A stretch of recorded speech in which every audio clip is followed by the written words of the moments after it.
Good morning. Welcome to day one of Disability Awareness Week 2022. So my name is Peter Santiago and I'm the Associate Director of Accessibility Services.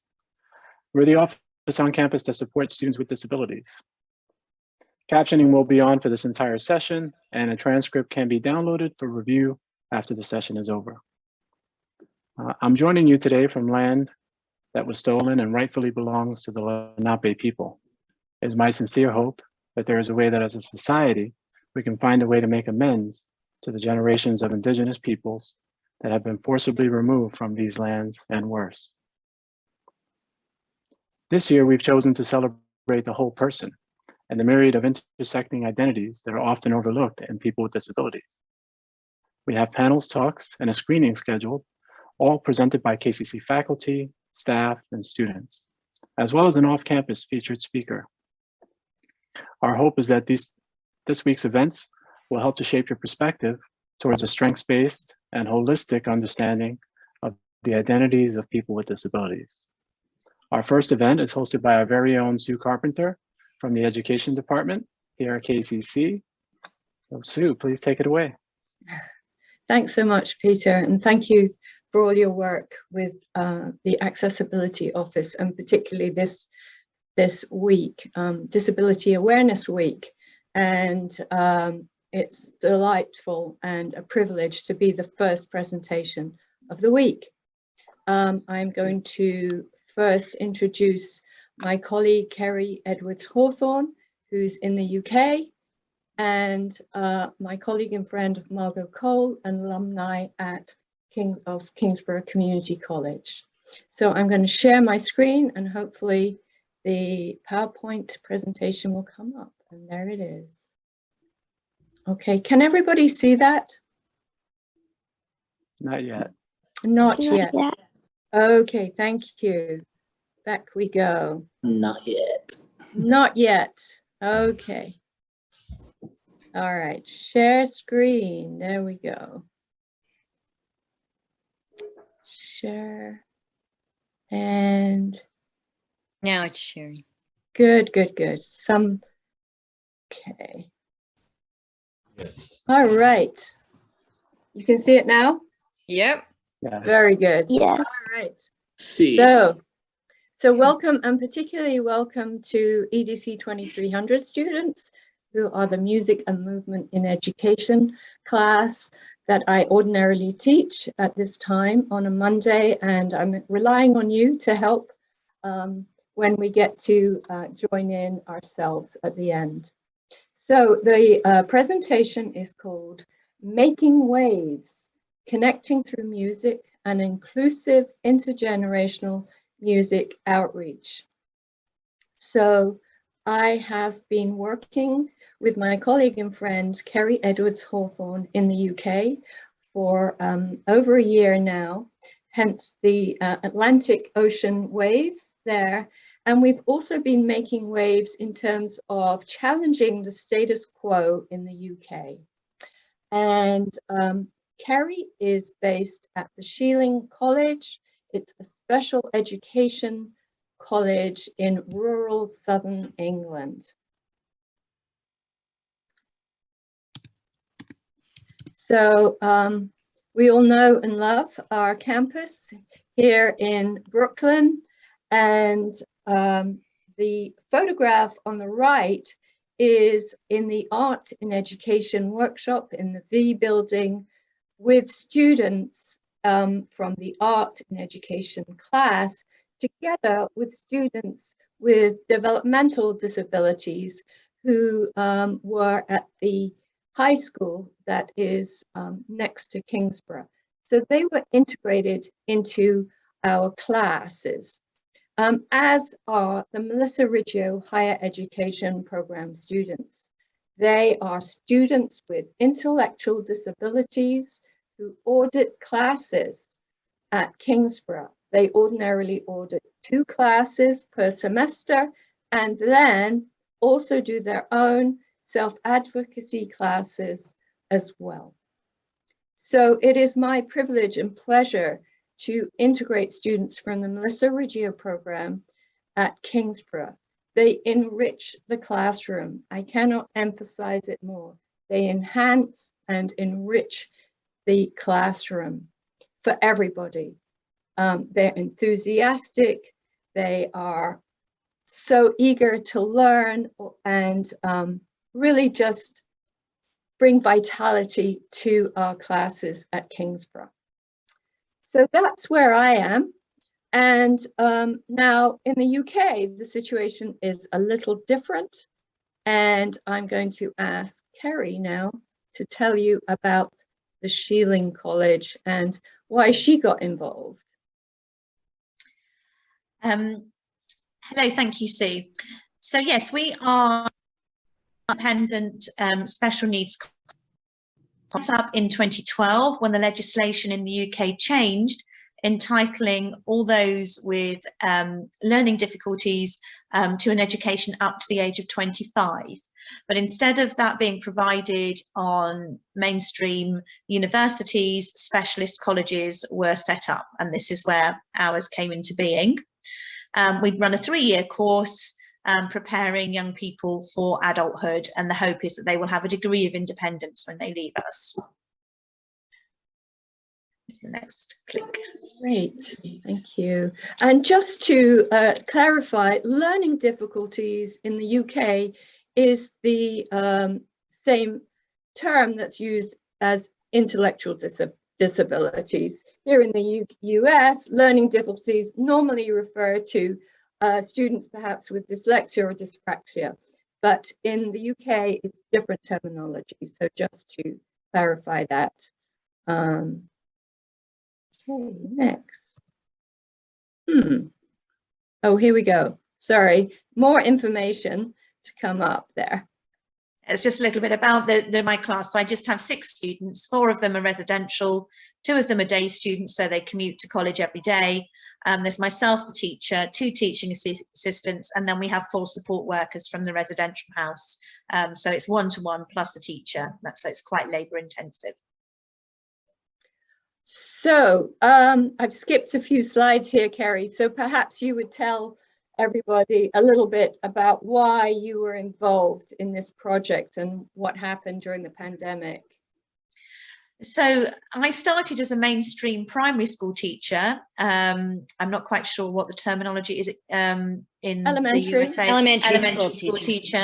So I started, and that was my background, and I would have children with minor learning differences in my class. I mean, as Sue's mentioned, with dyslexia and things like that, but anybody who had a more severe barrier to learning would disappear and go to a special school where I assumed they had this kind of utopia and all their difficulties would be resolved.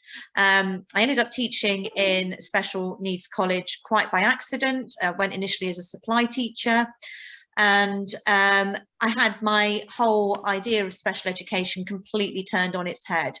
My main motivation, I had at once, going out into the community is an important feature of the learning programme that we offer our students. One day I took one of my students to a local medieval castle. She climbed to the top of the castle. It was a beautiful sunny day. She had an ice cream. She'd had the best day ever, and she'd really achieved because she'd managed to get to the top of this castle. Getting her back on the struggle at the end of the visit, and a member of the public came along, and one of the ways I used to motivate her was by singing to her.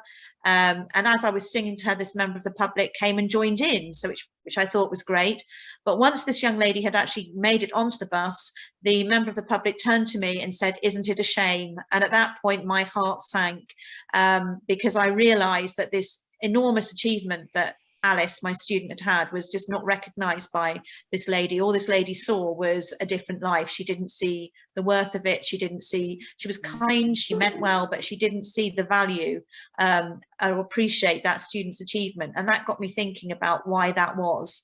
And I realised that it was because in the UK, students are very segregated from a very early age. And so people just don't have any empathy with young people or anybody with learning differences.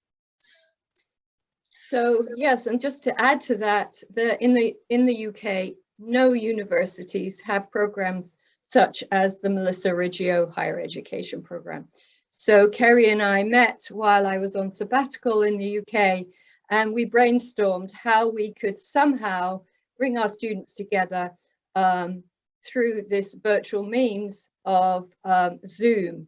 And we're going to show you a clip of the music program that we developed. And Kerry, I know, has other work commitments, so she's going to show you this now. And then I will explain a little bit more about the program after you've seen the clip. So basically, we are wanting students to connect with each other through music. And normally that is done face-to-face, one-on-one, eye-to-eye, hand-to-hand. But in this situation, we're using Zoom. Unfortunately, even the eye contact isn't actually eye contact, and there's delay in sound, but it was successful, and Kerry will show you a couple of clips.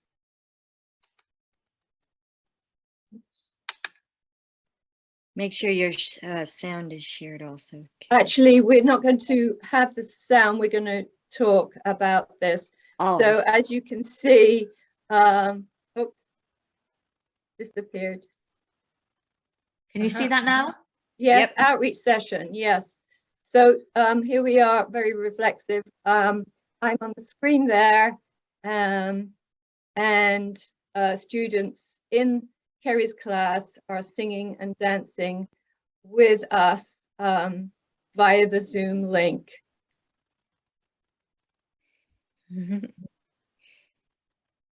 And there were students from the University of Trent in the UK also involved. One of them was zooming in from India, and it just became this incredibly enthusiastic international music program. And so it was important that both the staff and faculty and students all got involved, because the whole idea is this, to create a community of music makers singing with and for each other, and that was really important. And in this little bit here, yeah, my students are actually teaching sign along, British sign along, which is the sign language that we use at the Shieling to students in New York. So this sort of stresses the mutuality of it. So it's not just about my students learning from undergraduates at CUNY, it's also about my students teaching and being empowered by that opportunity to share what they know with students in the USA. Yeah, it was always delightful to link in with them. And we've been doing this for over a year now, and we've got to know each other through this virtual way of interacting and learning. Do you have one more there, Kerry? Yes, I have. I'm hoping this is coming up. I haven't just shut it down. I see like your... I see a Zoom file Zoom at the thing. top. I think maybe, I think what I did when I think I then got rid of the one. Bear with me just for a few seconds. I'll see if I can retrieve it. Right. No problem. Take your time. Here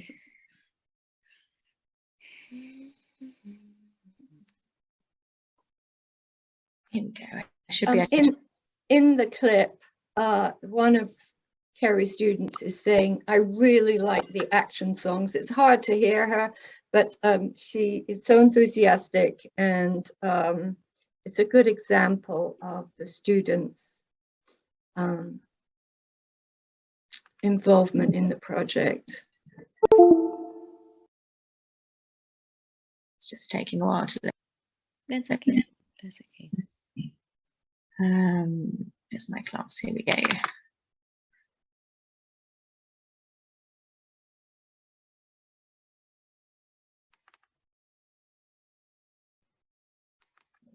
There we go. Thank you. New York Silver. Silver Group is the name of the class. I'll just put sound on for this bit.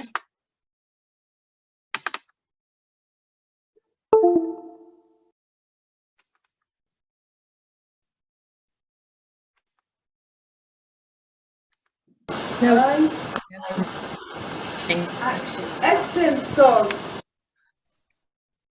Here we go. Go. Isabel. Action. Excellent songs. Hi, I'm Zach, and I like singing with people with different Okay.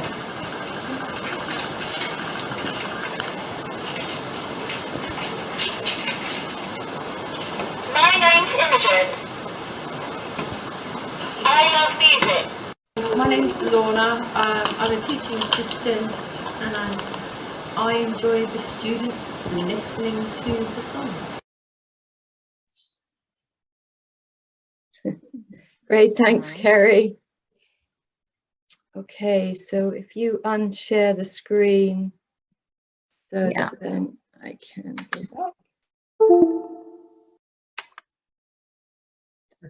Okay, so we'll go back into the PowerPoint, share screen. Can you see that? Not yet. Not yet. Yeah.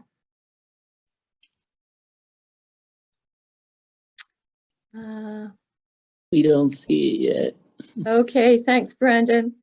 Okay. This will stop other screen sharing. Do you want to continue? Yes. Okay. Technology. Ay, ay, ay. This is what Kerry and I had to really get to grapple with over the last year. Okay, do you see that? Yes. Oh, good. Yes. See. Yeah, Good, it's on good, the good, Schilling good. College page again. Right. We'll just go through that. And yes, so here we are at Kingsborough again, graduation day, and students from the Melissa Riggio program integrating into, in this case, the art and education course. And but to go back to the music, the philosophy of the music outreach program is that music can be used as a vehicle to connect with others. Music can be given as a gift. So as Kerry was saying, it's mutual, it's with and for each other. It's not a one-way situation at all. Technical skills are of no importance. If you haven't had any experience in music before, or you don't perceive yourself as a good singer, that is not a problem at all. We just want to be thinking about the intention behind the music making. So in terms of this week, in terms of seeing the whole person, certainly music does that. And the program is based on the work of Dr. John Diamond, a medical doctor and psychiatrist who worked for over 50 years to develop a way of using the arts, of using creativity to help people, whether they be students with special needs, adults, artists, musicians. That this particular way of using the arts, of using it to help others, of using it altruistically, is really the way to go with the arts. So yes, this is what the outreach ordinarily looks like. And the picture on the left is actually the nursing home right next to Kingsborough. Students, as I said, singing one-on-one and taking hands and enjoying interacting through music. The children on the right, for those of you in the education program, are students in Rockland BOCES. And I worked with students with severe emotional and behavioral problems, and they were extraordinarily empathetic. So again, here is the teacher's assistant, an elder, and 2 of the young children enjoying themselves, singing and dancing together. So here we are now on Zoom. And this is a photograph on the left of myself teaching a song via Zoom, Kerry in her classroom, and then on the far right, her students and students from the University of Trent and students from Kingsborough coming together via Zoom. Kerry, I know you have to go very soon. Are you still there? She left already. She left. Okay. She put it in the chat. Yeah. Thank you. You're welcome. So just to give a little bit of a theoretical framework for this work, the goals for the students at Shealing was total communication.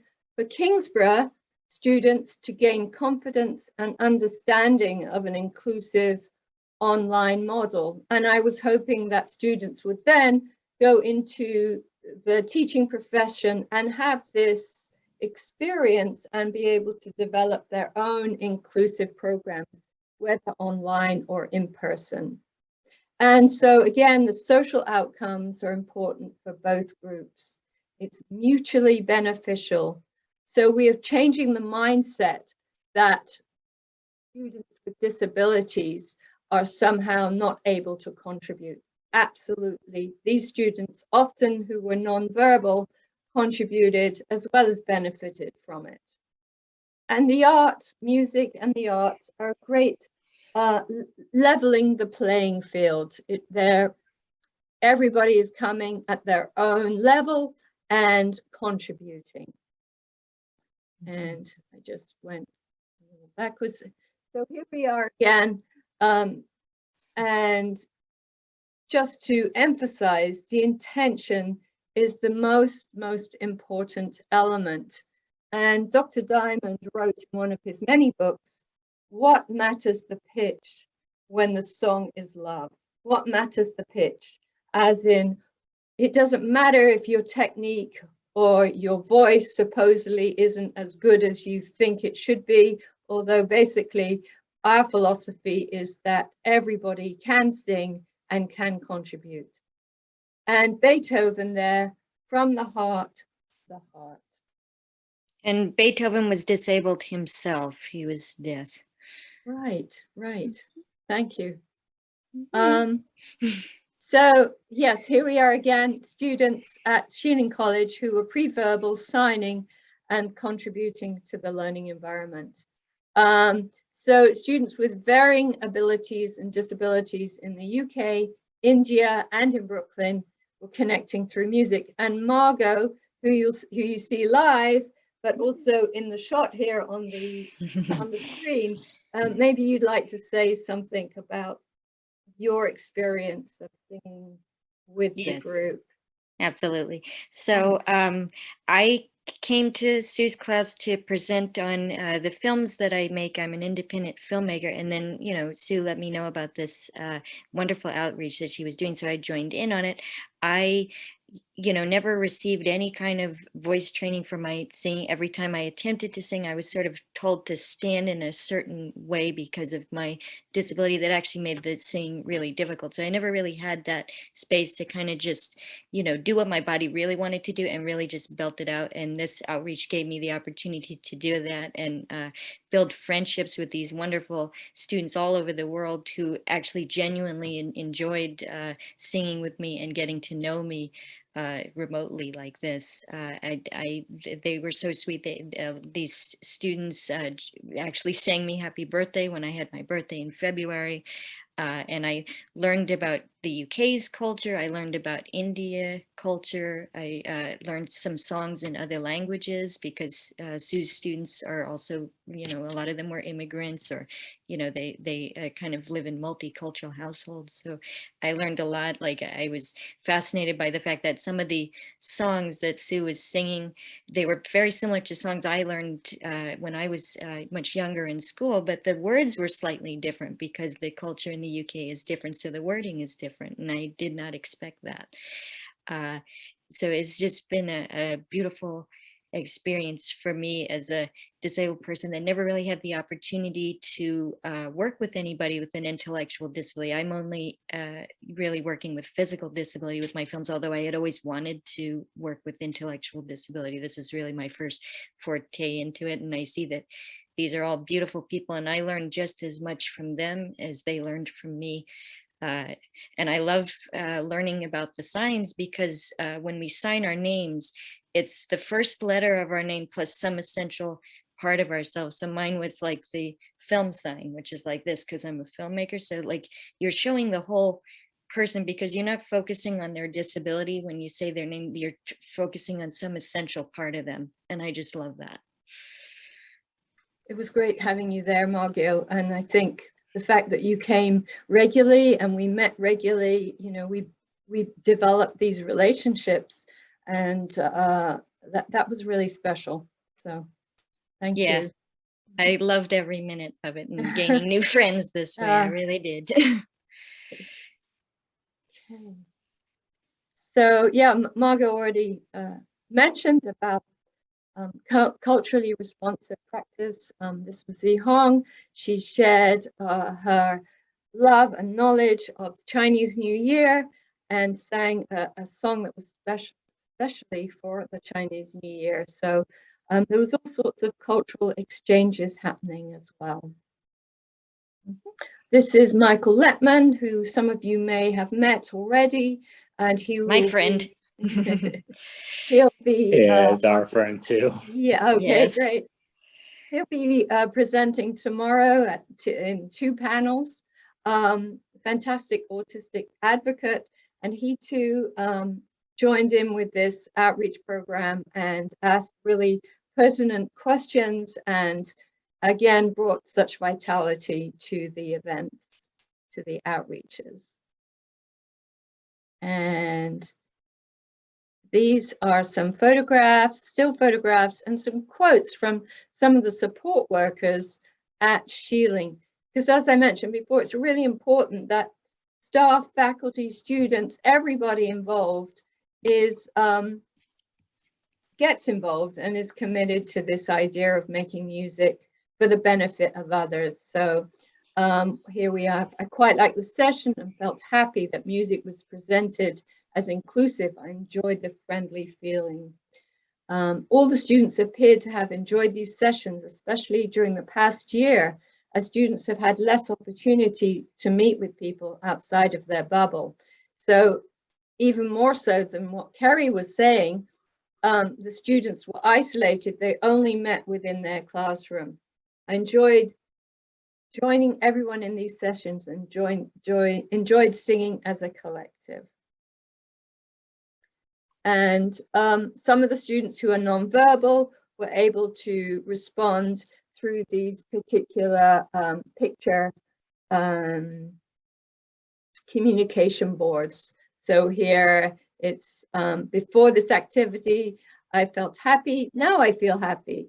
This afternoon I played the drums. I enjoyed drumming and watching the dancing, etc. I did not enjoy nothing. I think that was saying she enjoyed everything. I would like to do this again. So here, oh, Margot, this is a quote from you. I enjoy the outreach because it's a place to sing together with others who appreciate my presence and don't judge me. And that, I think, is a really important part of this, that you're not judged. Through the outreach, I have learned about the culture and history of many countries and felt a sense of friendship with all the students and those who participate. So yes, it's this kind of sense of community through music. And today's lesson was very inspiring to me. It was amazing to see all of us sing together and get along so well. I want one day to have that same energy in my classes. I want to be comfortable enough to share my class with another class and make sure everyone feels welcomed and loved. And I think that kind of sums it up.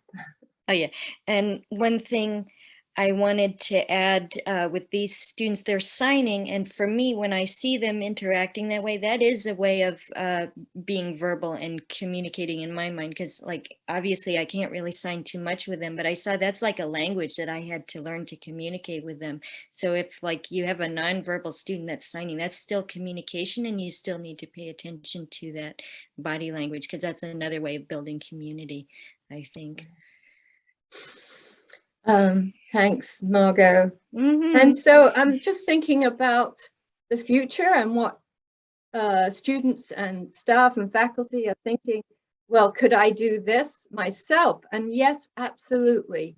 The main thing is to make it voluntary, and you could certainly do this with your family. If you have family who are living overseas or in another state, or you have friends who live at a distance, you can come together and make music online.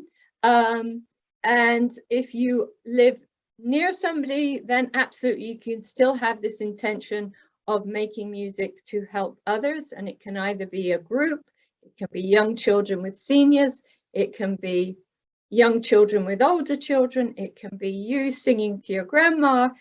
It's just this idea, this of the outreach principle is the intention behind it. So just a few tips here. Regular meetings, we develop the relationships. It was a good idea for participants to mute apart from the one person who was leading because of the sound delay. And to give it a go, give it time. This is what Carrie wrote. You know, you need time to develop the relationships and get familiar with the technology and so on. For her students, she had to be careful about safeguarding protocol, awareness, and consent. I wasn't able to share those videos. Carrie only had permission to do that from her end. And the dignity of her students as well was, of course, important, as it is for everybody. To me, the important thing was that it was voluntary, that people did it because they wanted to.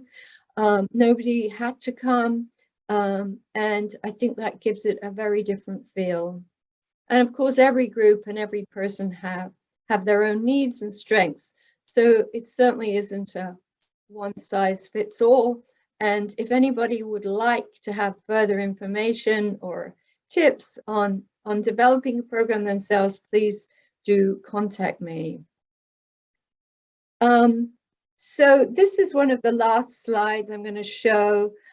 In February, during the winter break, I was able to go to the UK, and this is actually me in person with Kerry's class and outside her school, outside the college. And I just have to emphasize, there's nothing quite like being face to face with the music making. So that was just delightful to go and meet everybody in person. But everything has its own value and has its pros and cons. So we certainly wouldn't have met. Her students certainly wouldn't have flown over to the US easily to meet with us. So we were able to do this every week and develop these connections. Yep. So I don't know if we have time to see this link. I am now going to, now it's your turn. I'm going to stop share in a minute. So these are our emails, and the Inclusion in Higher Education is an advocacy group which Margot is also involved in. If you'd like to like us, that would be fantastic, so that we have programs like we have at Kingsborough in the UK. So I'm going to stop share, and now it's going to be your turn to do some singing for and with others. So we're going to sing a song that is very popular with students. It's called I Like the Flowers. For the EDC 2300 students, if you're able to put your camera on, that would be wonderful. And so you can help the other participants join in. And the actions are, I like the flowers, I like the daffodils, I like the mountains, I like the rolling hills, I like the fireside, when the lights are low, and then there's this fun kind of hula, boom-de-yada, boom-de-yada. Okay, so Margot, I'm going to ask you to mute No for problem. the moment. Okay, so here we go. I like the flowers, flowers I and like the the daffodils, daffodils. I like the mountains, Mountains. I like the Like the rolling hills, mountains. I like the fireside when the lights are low. Boom-de-yada, boom-de-yada, boom-de-yada, boom-de-yada. I like the flowers, I like the daffodils, I like the mountains, I like the rolling hills, I like the fireside when the lights are low. Boom-de-yada, boom-de-yada, boom-de-yada, boom-de-yada, boom-de-yada, boom-de-yada, boom-de-yada, boom-de-yada, boom. So now, I would like you to think of somebody you'd like to sing to, whether they are in the country or not. Thank you, Peter, for the emoji there. And yeah, you can sing to them. And I think particularly during these stressful times and particularly thinking of the Ukraine, I think we can sing, send our songs to people who are in need and who need to have a sense of peace and comfort, as we all do. Yes. All right, so you are my sunshine. Oh, okay. Oh, Margot, why don't you lead it, please? Okay, 1 second. Hold on. We can hear you. Hold on 1 second. Gotta fix something here, and then I'll be right with you. You got it? Hold on. Okay. You are my sunshine, my only sunshine. You make me happy when skies are gray. You'll never know, dear, how much I love you. Please don't take my sunshine away. Please don't take my sunshine away. One more time, Margot. Sure. You are my sunshine, my only sunshine. You make me happy when skies are gray. You'll never know how much I love you.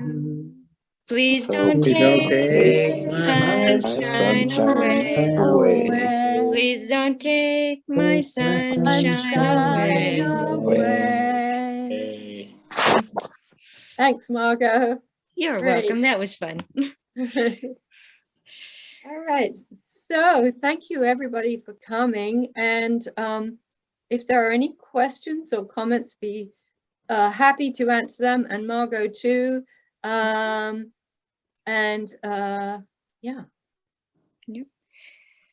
And if anybody is curious, my films can be viewed at cryptvideoproductions.com. I'm also in production for a documentary called What the Body Believes with Professor Marilyn Navarro, and we are looking for, some crew to help us with the documentary. So if anybody is interested in a very inclusive production that includes all disabilities and different intersecting identities within the documentary itself, as well as the production crew, please feel free to let me know. I will put my email in the chat so you can contact me about that if needed.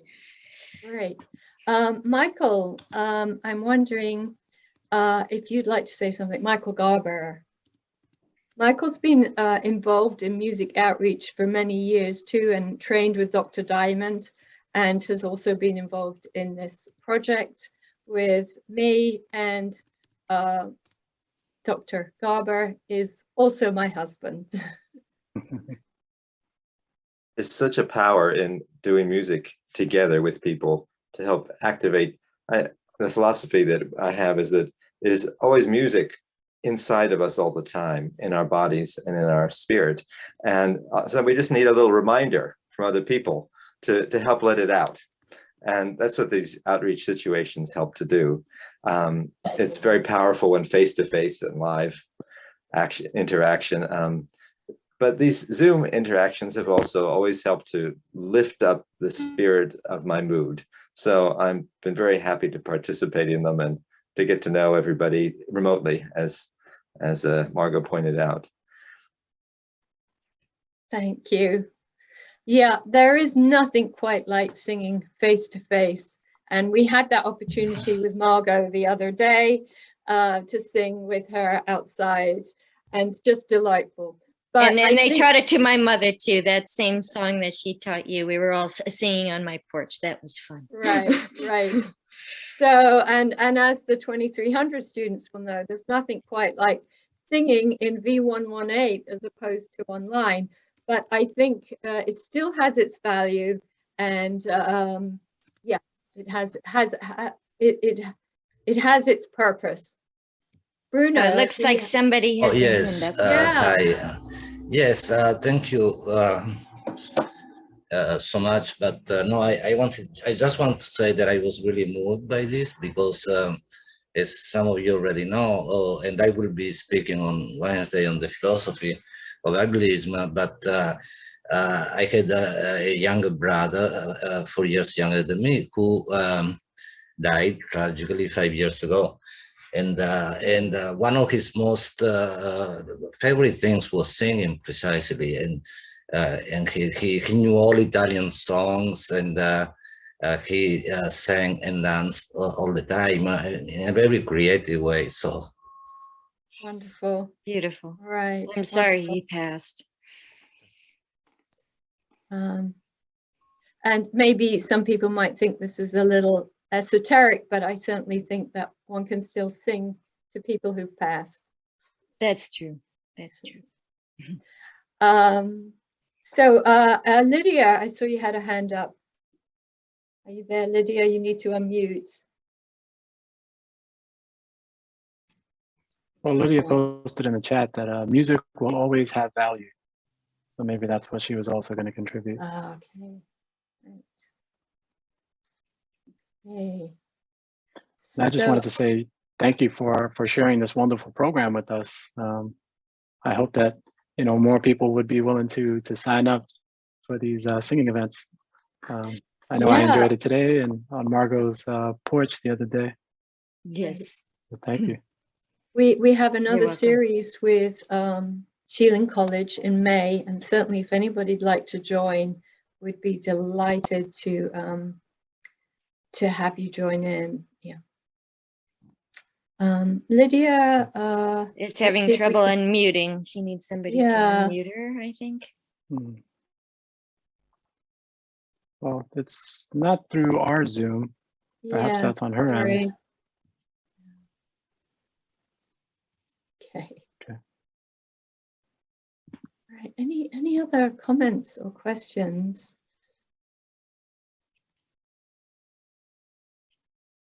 I think because we've done this for many years now, it's sometimes we forget to say the obvious. But I just want to reiterate that there is no musical experience needed whatsoever to enjoy and to benefit and to give your music to others. So that is really just one thing to take away from this session, is that everybody can use their music to help others. Yeah, sorry, I had no singing training whatsoever. I just jumped right into this, like, okay, you want to hear this? Here it is. And they really enjoyed it. So I'm very happy that I can bring more joy and light into the world. It's something it needs very much right now. And I think particularly working with students who are nonverbal, perhaps people would think, oh, well, if they're nonverbal, they can't sing, but they can certainly move, they can dance, they can communicate through signing, and absolutely, they have music inside themselves, as Michael mentioned, as we all do. Yes, and I noticed that some of the students that were much less verbal in the beginning, I suddenly, when I would do like "You Are My Sunshine," they would start humming it or singing it to the extent that they could, and it's like, oh yeah, there's your voice. I hear it now. Right. That was lovely. And when they sign it, that's singing too. It's just, you know, singing with a sign, not you know, the other way. But it's just as legitimate as singing with your voice. Right. Right. I remember many years ago in London, there is a hospital with a terrible title, Hospital and Home for Incurables. I hope they've changed it by now. But there were people who were profoundly challenged physically, weren't able to move at all, really.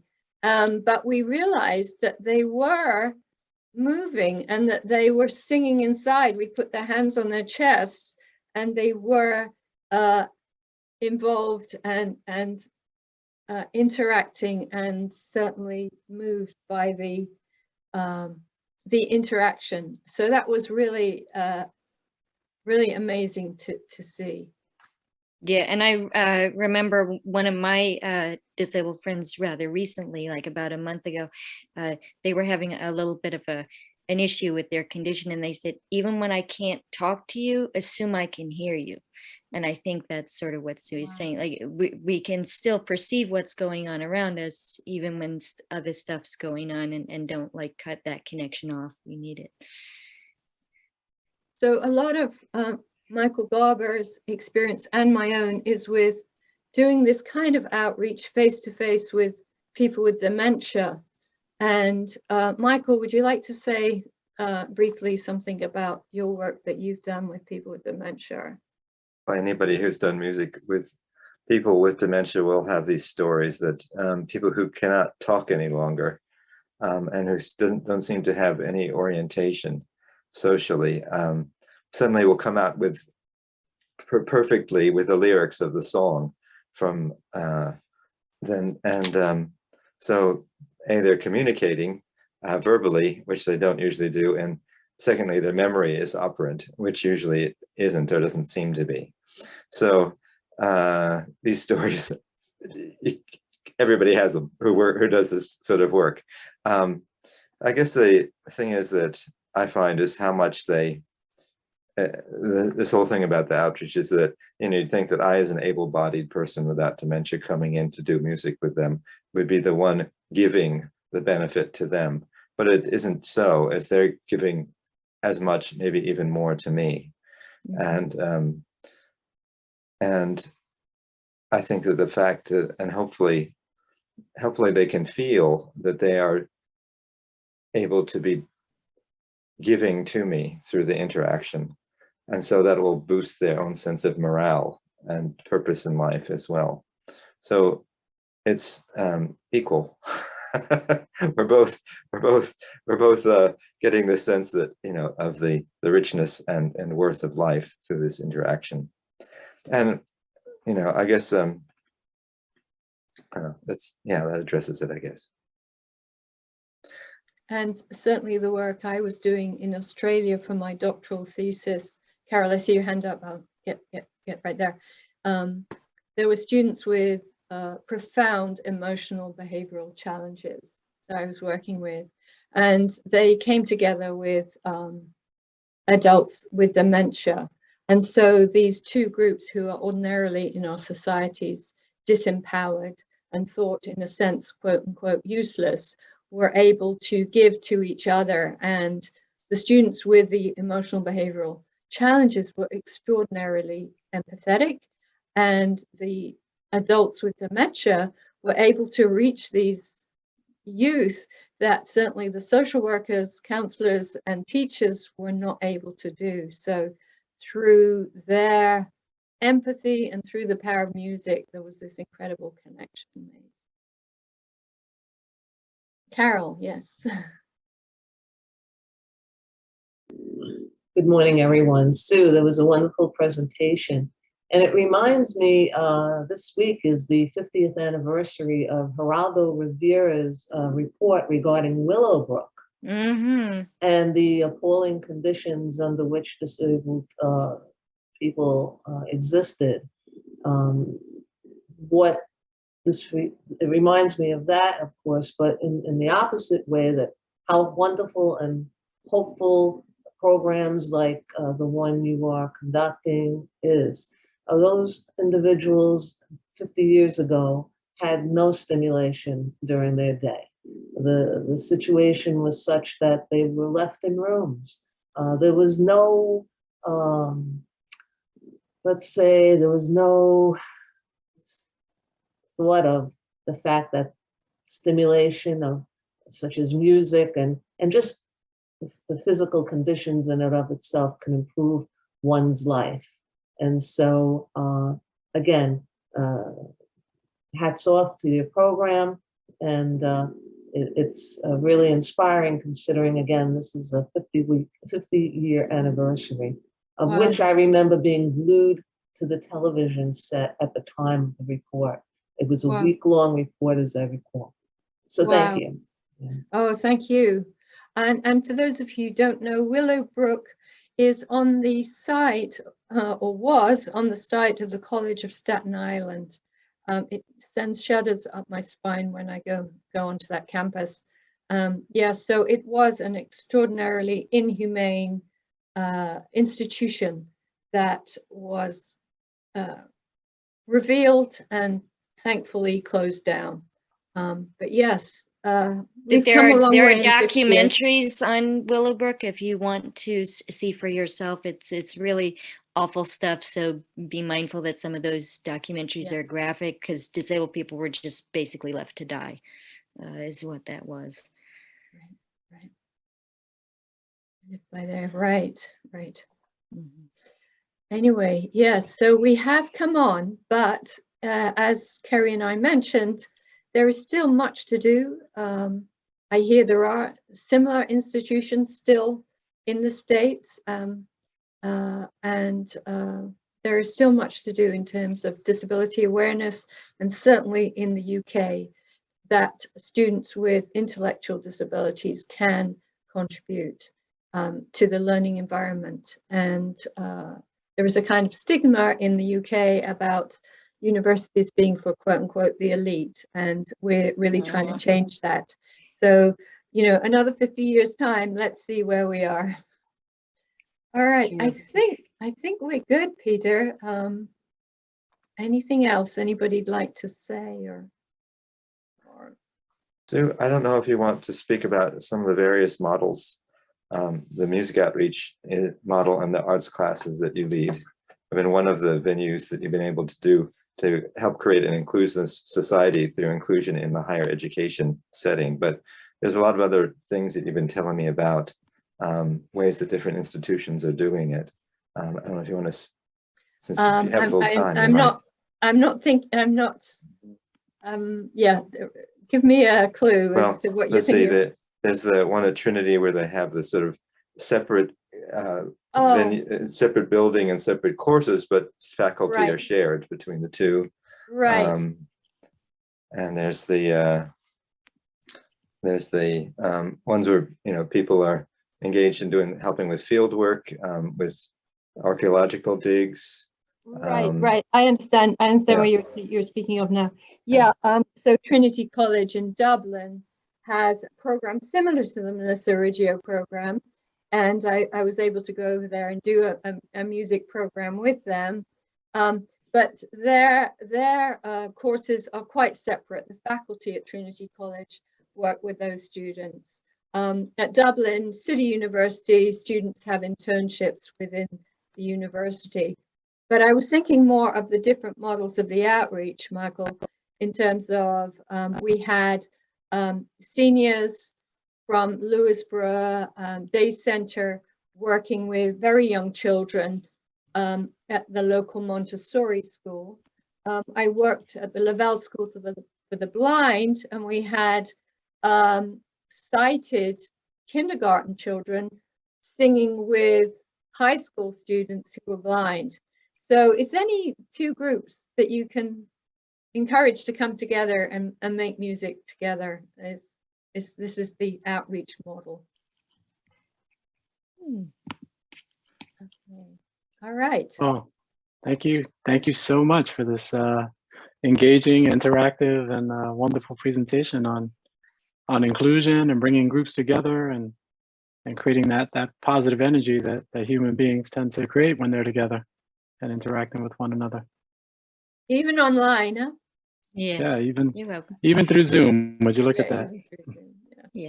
And one last thing I want to add before we go, one of the things I like about this outreach, which Sue already hinted at, is a lot of times, especially in the media, because I work in media, there's sort of this perception that disability is a tragedy, disabled people would rather die than live.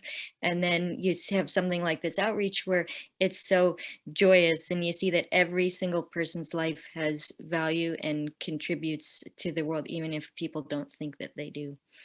So I'm glad that we're doing this and letting people know that, no, life with a disability is great. You build friendships because of these disability connections.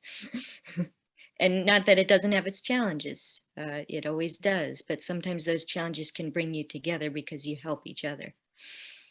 And I think the student club is going to be talking about ableism and disability and what is ability, what is disability, and so on. Exactly. That's Students Unlimited Club. That's going to be coming up very soon this week. So I suggest you all register for that so you can see me and my friends go over disability terms.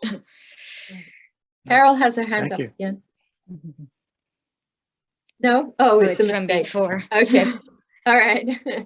So Margot, you gave me the perfect segue into announcing our next session. So our next session is going to be hosted by two education faculty, Denise Farrelly and Delia Hernandez.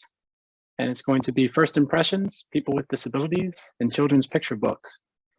So we're going to learn more about how we can establish an appropriate representation of people with disabilities. As you just said, Margot, sometimes people have these thoughts that focus on, deficits or on what people cannot do as opposed to what they can do.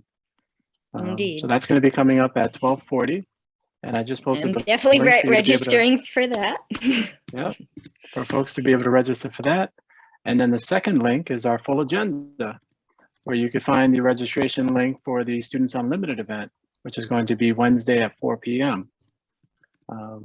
So I want to thank Sue and Margot again, and of course, everyone who attended today. I hope to see you at some of the other events that we have planned this week, where we hope to shift that perspective that Margot was talking about. And I wish everyone well, much health and safety.